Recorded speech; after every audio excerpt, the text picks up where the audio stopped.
ত্রয়োদশ জাতীয় সংসদ নির্বাচনে ব্রাহ্মণবাড়িয়ার ৬টি সংসদীয় আসনে ৪ জন নারী প্রার্থী প্রতিদ্বন্দ্বিতা করলেও শেষ পর্যন্ত বিজয়ের মালা পরছেন একমাত্র রুমিন ফারহানা। তিনি ব্রাহ্মণবাড়িয়া ২ আসন থেকে স্বতন্ত্র প্রার্থী হিসেবে বিপুল ভোটের ব্যবধানে জয়লাভ করেন। জেলার ইতিহাসে প্রথম সরাসরি নির্বাচিত নারী সংসদ সদস্য হওয়ার গৌরব অর্জন করেছেন। নির্বাচনে হাঁস প্রতীক নিয়ে প্রতিদ্বন্দ্বিতা করে রুমিন ফারহানা পেয়েছেন ১,১৮,৫৪৭ ভোট।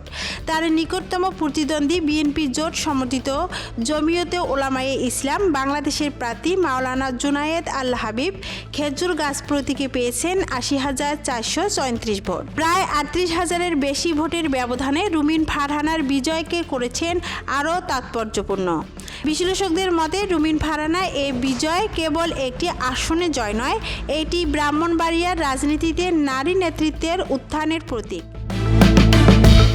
দীর্ঘদিন ধরে পুরুষ প্রাধান্য রাজনৈতিক সংস্কৃতির মধ্যে তার এই সাফল্য ভবিষ্যতে জেলার রাজনৈতিক সমীকরণে নতুন মাত্রা যোগ করবে বলে মনে করছেন অনেকে।